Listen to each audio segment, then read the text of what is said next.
तकरीबन 1450 साल कबल एक पुरसुकून और तन्हा गार में अल्लाह रब्बुल इज़्ज़त अपना नूर भरा पैगाम भेजता है अपने सबसे महबूब और मुकर्रम बंदे के कल्ब अथर पर। यह वही पैगाम है जिसको अल्लाह रब्बुल इज़्ज़त ने हज़रत आदम अलैहिस्सलाम के ज़रिए इंसानों को दिया और तकरीबन 1,24,000 अम्बिया से होते होते अपनी तमाम कामिल शान के साथ आखिरी रसूल सल्लल्लाहु अलैहि वसल्लम पे नाजिल होता है। और इस पैगाम की शुरुआत होती है सिर्फ एक लफ्ज़ से और वो है इक़्रा। ऐ मुहम्मद पढ़ अपने रब के नाम से जिसने इंसान को खून की नाजुक बूंद से बनाया। कुरान मजीद में 500 से 700 अहकामात हैं जिसके अंदर इंसानों को इंसानियत के आदाब सिखाए गए हैं कि वो पैदा होने से लेकर के मरते दम तक किन उसूल और आदाब से अपनी ज़िंदगी को बसर करेगा। लेकिन सोचने वाली बात यह है कि कुरान मजीद जितने इंसानियत के इतने हुकूक बयान किए, जैसे कुरान मजीद कहता है कि किसी एक इंसान ने किसी दूसरे इंसान को कत्ल किया, नाजायज़ कत्ल किया, तो गोया कि उसने सारी इंसानियत को कत्ल किया। वादे की पाबंदी करना, माँ बाप के साथ हुस्न सलूक करना और गीबत करना। गीबत का मतलब होता है बैक बाइटिंग, किसी के पीछे से किसी की बुराई ना करना। ये वो सारे आकाम हैं जिनके ज़रिए इंसान अपने आप को एक बेहतर इंसान बनाता है। और ऐसे कई आकाम, ऐसे कई ह्यूमन राइट्स कुरान मजीद ने हमें दी है। लेकिन सोचने वाली बात यह है कि उन सब की शुरुआत इक़रा से क्यों हुई। और सिर्फ इतना ही नहीं, इस्लाम में हमें ऐसी कई चीज़ें मिलती है जो इल्म यानी एजुकेशन को तरजीह देती है। और अरब की वो सरजमी जहाँ पे जुल्म आम था, इंसान को इंसान नहीं जानवर से भी बदतर समझा जाता था, उस जगह इल्म का पहला मरकज़ कायम हुआ। वो इल्म जो इंसान को इंसानियत सिखाता है, वो इल्म जिसने सिखाया कि सब इंसान बराबर है, लेकिन सबसे बेहतर वो है जो तक़वा इख्तियार करे। और ये किसी इंसान को राइट नहीं, किसी इंसान को हक नहीं कि वो किसी दूसरे इंसान को अपने से हकीर यानी कमतर समझे, बल्कि उसको चाहिए कि वो अपने आप को हकीर समझे, सामने वाले को अपने से ज़्यादा बेहतर समझे। अब अलैहिस्सलातु वस्सलाम पे कुरान नाजिल हो रहा था और आप अलैहिस्सलातु वस्सलाम लोगों को कुरान पढ़ाते, उनको सिखाते। और सिर्फ कुरान नहीं, कुरान के अंदर जो इंसान के अहकामात हैं, ह्यूमैनिटी जिसे हम कह सकते हैं, वो इंसानियत का पार्ट उनको पढ़ाते। जब 622 ईस्वी के अंदर आप अलैहिस्सलातु वस्सलाम अपने तमाम सहाबाओं के साथ में मदीना हिजरत कर गए, तो वहाँ पर पहला इस्लामी मरकज़, तालीम का मरकज़, इंसानियत का मरकज़ कायम हुआ मदीना के अंदर। वहाँ दिन रात आप अलैहिस्सलातु वस्सलाम सहाबा रज़ियल्लाहु अन्हुम को दीन सिखाया करते।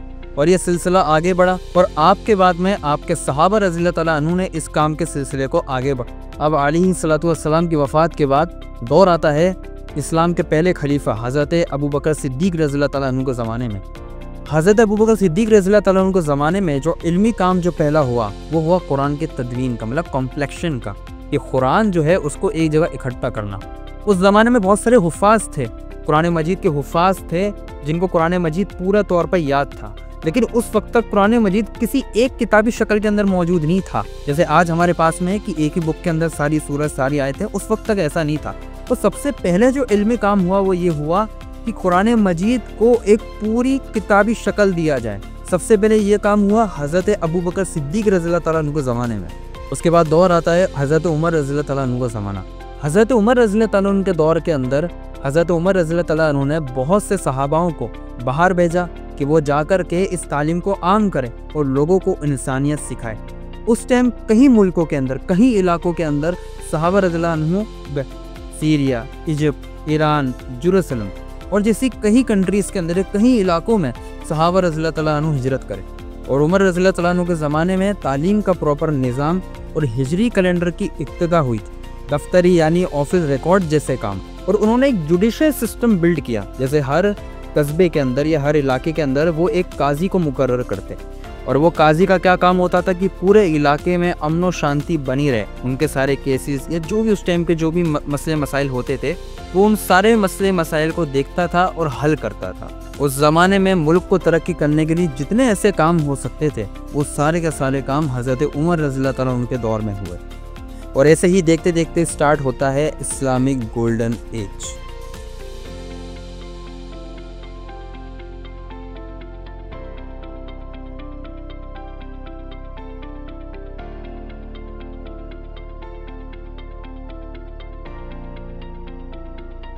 और वो इस्लामिक गोल्डन एज जिसकी वजह से आज भी दुनिया उनके इन्वेंशन और उनकी चीज़ों से फ़ायदा उठाती है।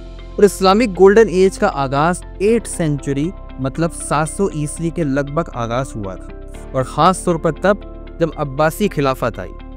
और इस एम्पायर की जो कैपिटल थी वो थी बगदाद, और इसे सिटी ऑफ पीस भी कहा जाता था। अब्बासी खिलाफत के जो बादशाह थे अल मंसूर, उनका सपना था कि दुनिया के सारे इल्म को, सारे नॉलेज को एक ही जगह इकट्ठा किया जाए, और उनका ये सपना हारून अल रशीद और अल मामून ने आगे बढ़ाया। और देखते ही देखते बगदाद दुनिया का नॉलेज कैपिटल बन गया। और इसके बीच में था बगदाद का हाउस ऑफ विजडम मतलब बैतुल हिकमा। और ये उस ज़माने का उसी तरीके से था जिस तरीके से आज के टाइम पे आप नासा, हार्वर्ड और ऑक्सफोर्ड को देखते हैं। ये एक इल्म का घर था, वहाँ पर साइंस, साइकोलॉजी, फिलॉसफी और केमिस्ट्री जैसे कई सब्जेक्ट के ऊपर रिसर्च होती थी। और सिर्फ इतना ही नहीं, उस पूरे एक चीज़ के अंदर एक लाइब्रेरी भी थी। उस लाइब्रेरी के अंदर उस वक्त 5 लाख से ज़्यादा किताबें थी। और हैरानी की बात तो ये है कि उस लाइब्रेरी में 500 से ज़्यादा किताबें थी, और पूरे यूरोप के अंदर जो आज के टाइम पे जो तालीम याफ्ता मुल्क माना जाता है, उस तालीम याफ्ता मुल्क के अंदर या तरक्की याफ्ता मुल्क के अंदर सिर्फ उस ज़माने में सिर्फ 100 किताबें थी। उस ज़माने में क्या होता था कि अलग अलग कंट्रीज से, जैसे चाइना, इंडिया और ऐसे कई दिगर और भी ममालिक थे, वहाँ से जो इल्म रखने वाले लोग थे, जो अहले इल्म थे, वो बगदाद की इस city of peace house of wisdom के अंदर आते थे और अपना नॉलेज शेयर करते थे। उसके ऊपर रिसर्च होती थी, कभी लैंग्वेजेस के ऊपर रिसर्च हो रही है, वो जो किताबें लेकर के आते थे वो अपना तर्जुमा लिखते थे और उससे नई नई इन्वेंशन किया करते थे। और इसके बदले में वो बगदाद के स्कॉलर्स को इतना सोना देते थे, मतलब ये समझ लीजिए उनको सोने के अंदर तोला जाता था, उनके वज़न के बराबर उनको सोना देकर जाते थे, ताकि वो उनके लिए इल्म की चाबी मतलब ना एक की ऑफ नॉलेज उनके लिए अनलॉक करें, ताकि वो वहाँ से इल्म सीख करके जाइए। मतलब ये समझ लीजिए उस टाइम पे ये दुनिया का एक लौता ऐसा इल्म का मरकज़ था। आप जो इंटरनेशनल, आप उसको स्कूल कह सकते हैं, इंटरनेशनल यूनिवर्सिटी कह सकते हैं उस ज़माने की, जहाँ पर दुनिया के सारे लोग आकर के रिसर्च करते थे कि क्या क्या इन्वेंशन किए जा सकते हैं या क्या क्या चीज़ें और ऐसी हो सकती हैं जिसमें हम दुनियावी तरक्की पा सकें। और उसी बैतुल हिकमा हाउस ऑफ विजडम से ऐसे ही लोग निकले जिनकी इन्वेंशन, जिसकी डिस्कवरीज ने आज भी दुनिया को हिला के रख दिया। वो ऐसे डिस्कवरीज और ऐसे इन्वेंशन जिनसे आज भी लोग फ़ायदा उठाते हैं, और अपनी डेली रूटीन के ऐसे कितने काम हैं जिनमें उनकी इन्वेंशंस की मदद से हमारे काम आसान होते हैं और हम उनको अपने इस्तेमाल में लेते हैं। चलिए अब जानते हैं ऐसी कुछ डिस्कवरीज के बारे में जिसने दुनिया को हिला करके रख दिया। चलिए इनका तारुफ आप इन्हीं से जान लीजिए, जिनका नाम है इब्ने सीना।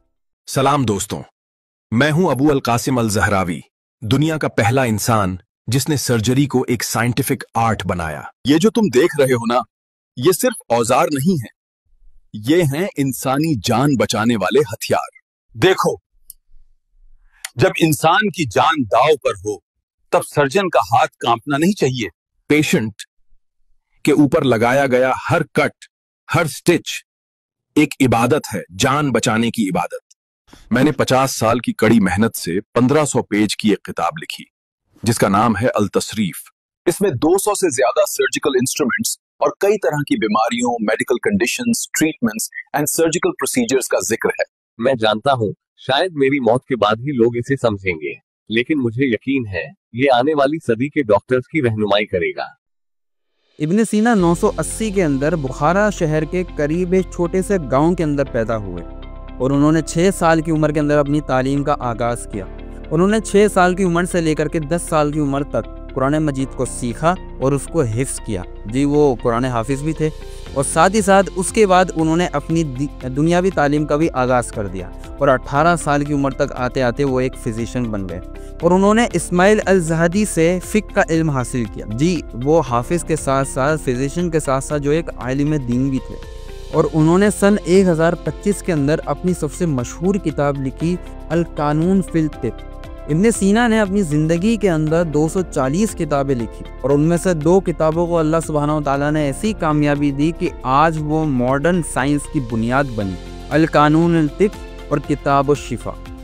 और उनकी ये 2 किताब एक लंबे अरसे तक यूरोप के अंदर पढ़ाई गई एज अ सिलेबस के ज़रिए और तकरीबन 700 साल तक, 17वीं सेंचुरी तक उनकी ये किताबें वहाँ पर पढ़ाई गई। और हमें ये भी मालूम हुआ कि इन्होंने कई मरीज़ों का इलाज फ्री में किया और उनकी वफ़ात सन 1037 में ईरान के एक शहर हमदान के अंदर हुई। अब बात करते हैं दूसरे ऐसे मशहूर साइंटिस्ट का। अब उनका जिक्र आप उन्हीं से सुन लीजिए। ये है सिरिंज। अरे डोंट वरी, ये तुम्हारे लिए नहीं है। मुझे पता है कि तुम्हें इंजेक्शन से डर लगता है। मैं तो बस ये बता रहा हूँ कि मैं हूँ अबू अल कासिम अल ज़हरावी, एक सर्जन, फिजिशियन और केमिस्ट। लोग मुझे फादर ऑफ मॉडर्न सर्जरी के नाम से भी जानते हैं। मैं ही हूँ जिसने सबसे पहले फॉर्सेप्स, कैटगट, सिरिंज और भी कई सारे सर्जिकल इंस्ट्रूमेंट्स का इस्तेमाल सर्जिकल ऑपरेशन में किया। मैं ही हूँ जिसने सबसे पहले फॉर्सेप्स, कैटगट, सिरिंज और भी कई सारे सर्जिकल इंस्ट्रूमेंट्स का इस्तेमाल सर्जिकल ऑपरेशन में किया। इनका पूरा नाम अबुल कासिम अल ज़हरावी था। इनकी पैदाइश 934। इन्होंने भी उस वक्त के सबसे मशहूर आलिम दीन से कुरान और हदीस का इल्म हासिल। उन्होंने अपने कैरियर के अंदर सबसे पहले थर्ड ऑफ मेडिसिन की कुक और उनकी मशहूर किताब अत-तसरीफ, जिससे आज भी साइंटिस्ट फ़ायदा उठाते हैं। और सिर्फ इतना ही नहीं, वो एक उस ज़माने के मशहूर सर्जर थे, बल्कि उनको तो फादर ऑफ सर्जर का भी नाम दिया जाता है। और सिर्फ इतना ही नहीं, उन्होंने ऐसे कई आला बनाए, जैसे कि जो टूल्स होते हैं जो ऑपरेशंस के अंदर काम आते हैं, उन्होंने ऐसे कई जो है ना टूल्स का इजादात किए, जिनके स्क्रीन पे आप फोटोज भी देख लें, इनकी कई किताबों के अंदर लिखे हैं। तो इन्हीं के प्रिंसिपल को यूज़ करके आज मॉडर्न साइंस इतनी तरक्की कर रहा है। मैंने आपके सामने 2 साइंटिस्ट का जिक्र किया, इनके बारे में थोड़ा बहुत पता है और आपके सामने कुछ नाम भी रखे। और जो मैंने आपको किताबें बताई, जब आप उन किताबों का मुताला करेंगे या आप इसको स्टडी करेंगे तो आपको एक कॉमन फैक्टर मिलेगा, एक कॉमन चीज़ मिलेगी। वो कॉमन चीज़ क्या है कि इनको दीन का भी इल्म, इनकी कोई ना कोई कुरान हाफिज़ है, तो कोई आलिम है, कोई मुफ्ती है। आज के टाइम पे जो फ़कीह जिनको कहा जाता है, तो आज के हम मुफ्ती बोलते हैं, तो ये फ़कीह भी थे बहुत सारे। अब इनमें क्या होता है कि आजकल हमारे जो मदरसे के तालिब इल्म हैं, उनके बारे में लोग कहते हैं कि ये तो दुनिया में कुछ नहीं कर सकते, ये तो सिर्फ दीन का इल्म हासिल कर रहे हैं, या तो तुम दीन पढ़ लो या दुनिया पढ़ लो। लेकिन आप जब ज़माने में पीछे जाएंगे, वक्त में अगर आप पीछे जाएंगे, तो आपको मालूम पड़ेगा कि सलमान जो है वो दीन में भी आगे है और दुनिया में भी आगे है। और सिर्फ यही नहीं, ऐसे न जाने कई कितने मुस्लिम साइंटिस्ट हैं जिन्होंने अपनी खिदमत अंजाम दी, जैसे इब्न सीना, अल फारिदम, अल पुरूनी, अल राज और न जानी कितने ऐसे लोग। अगर आप इनके बारे में डिटेल में जानना चाहते हैं तो ऐसी कई किताबें लिखी हुई है, जब गोल्डन इस्लामिक टाइम के हिसाब से में नाम है इसकी किताब का, तो आप उनको परचेज कर सकते हैं और उनको पढ़ सकते हैं, तो आपको उनकी पूरी हिस्ट्री के बारे में जानने को मिल जाए। और ये सारी बातें जानने के बाद मुझे तो वो कुरान की आयत याद आ, सूरह तौबा सूरह नंबर 9 आयत नंबर 130। इस पर अल्लाह सुब्हानहू व तआला फरमा रहा है कि अल्लाह सुब्हानहू व तआला नेकोकारों का अजर ज़ाया नहीं करते, और अल्लाह की ज़ात से उम्मीद है कि इनका भी अजर ज़ाया नहीं होगा। ये सारी बातें आपको बताने का मेरा सिर्फ इतना सा मकसद था कि आप ज़रा ये सोच के देखिए कि वो मुसलमान उस ज़माने में थे और आज के ज़माने में, उन मुसलमानों के पास जो कुरान था वही कुरान मजीद आज हमारे पास में भी, लेकिन वो इतने तरक्की याफ्ता थे दीन के अंदर भी दुनिया के अंदर। आज क्या वजह है? सलमान आज ना तो इतना दुनिया में आगे है, ना कि दीन के अंदर आगे। क्या वजह है इसको समझना। असल इसकी जो वजह है वो ये है, एक तो दीन की कमी, दीन के इल्म की कमी, और दूसरा है डिफिक। बहुत से मुसलमान ये सोचते हैं कि पढ़ लिख करके क्या करना है, कौन सा इसकी डिग्री हमारे कब्र में जाएगी, जब कौन सा हमारा इसका कॉलेज का पढ़ा हुआ हमारे कब्र में जाएगा। नहीं, जाहिर है नहीं जाएगा, लेकिन इसके ज़रिए जो आप खिदमत अंजाम देंगे, आप अगर आपकी नियत को दुरुस्त करके खिदमत अंजाम देते हैं तो उसका अजर ज़रूर आपकी कब्र पर जाएगा, जिसको मैं आपको एक हदीस के ज़रिए समझाता हूँ। सही मुस्लिम की हदीस है, हदीस नंबर 1631। हुज़ूर अकरम सल्लल्लाहु अलैहि वसल्लम इरशाद फरमाते हैं कि जब कोई इंसान मर जाता है, उसके मरने के बाद 3 ऐसे अमाल है जिनके जरिए उनको सवाब मिलता रहता है। सबसे पहला है सदक़तुन जारिया, इल्मिन युंतफ़अु बिही, वलदिन सालिही यदअू लहू। मतलब आप ये देखिए, सबसे पहला सदका जारिया, ठीक है, आपने जो माल खर्च किया आपके पीछे जो आपको रास्ता सदका करे। दूसरा है ऐसा इल्म जो आपने लोगों को सिखाया, उससे लोगों को नफ़ा पहुंचा। और तीसरा है वो औलाद, नेक औलाद जो आपके लिए दुआ करे। अब मुझे बताइए, इन लोगों ने जो इल्म की बेस पे जो दुनिया को फ़ायदा पहुंचाया है, इनके इल्म से जो दुनिया को फ़ायदा पहुंच रहा है, जो दुनिया इनके इल्म से फ़ायदा उठा रही है, क्या इसका सवाब नहीं पहुंच रहा होगा? उनके पास दीन का भी, तो जाहिर है उनकी जो नीयत रही होगी वो यही रही होगी कि हम इनके ज़रिए इंसान की खिदमत करें और इसके बदले अल्लाह सुब्हानहू व तआला हमें सवाब दे और हमें इसका अजर। और दूसरा है कि आपको अपनी नीयत दुरुस्त कर दी, ठीक है। सबसे पहले आपको क्या काम करना है कि अपनी नीयत दुरुस्त करें कि हम जो भी काम करेंगे हम अल्लाह सुब्हानहू व तआला का हुक्म मान के करेंगे और अल्लाह सुब्हानहू व तआला का हुक्म है कि आप लोगों को नफ़ा पहुंचाएं। ठीक, तो आप ये देखिए जो भी हम पढ़ाई करें तो आपकी ये नियत होनी चाहिए कि हम इसके ज़रिए इंसान की खिदमत करेंगे। आप डॉक्टर बन रहे तो आप इस नियत से बनिए कि हम इनके ज़रिए लोगों की खिदमत करेंगे। इंजीनियर बन रहे तो इस नियत से करिए कि हम लोगों को सहूलतें फराहम करेंगे। जो भी आपका फ़र्क, तीसरी चीज़ आपको इंटरेस्ट होना कि आपका इंटरेस्ट है किसका। ये मत देखिए कि अगर सारे सरकारी जॉब ले रहे हैं कभी भी सरकारी जॉब नहीं, ये इंटरेस्ट नहीं होता। आप अपना इंटरेस्ट देखिए कि आपको इंटरेस्ट, बहुत सारे लोग हैं है ना, मैथमेटिक्स के अंदर किसी को इंटरेस्ट होता है, साइंस के अंदर किसी को इंटरेस्ट होता है और अलग अलग फील्ड है जिनको इंटरेस्ट होता है। अपने इंटरेस्ट के मुताबिक उसके इर्द गिर्द रहिए, उसी की स्टडी करिए और उसके अंदर अल्लाह से दुआ कीजिए कि अल्लाह सुब्हानहू व तआला बरकत दे और अल्लाह सुब्हानहू व तआला बरकत देगा और आपको कामयाबी अता करेगा दुनिया और आखिरत। और ये वीडियो उन लोगों को ज़्यादा से ज़्यादा शेयर करिए, ख़ास तौर पे उन लोगों को भेजिए जो ये कहते हैं कि पढ़ लिख के फ़ायदा क्या होगा, हम पढ़ लिख के क्या करेंगे, ये डिग्री कौन से हमारे कबर में जाएगी, हमें कौन सा फ़ायदा। जाहिर है वो डिग्री तो डायरेक्ट दी जाएगी, लेकिन वो डिग्री के पीछे आपने जो पढ़ाई की है और उस पढ़ाई को इस्तेमाल करके आप जो खिदमत अंजाम देंगे, उन खिदमत के बड़ी जो आप बदले आपको जो दुआएँ मिलेगी वो दुआएँ ज़रूर आपकी कबर की जाएगी।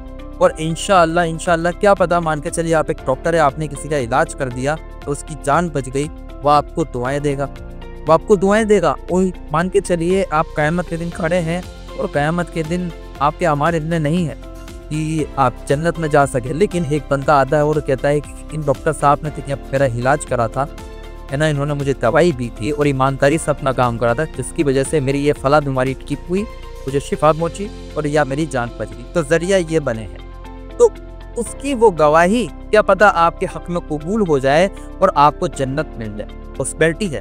तो हुआ ना कि दुनिया के साथ साथ जो है का भी फ़ायदा। तो इसको इस तरह से इस ज़रिए से सोचिए और इस वीडियो को ज़्यादा से ज़्यादा लोगों में शेयर कीजिए ताकि लोगों के अंदर इसकी पैदारी आए। अस्सलामु अलैकुम व रहमतुल्लाहि व बरकातहू।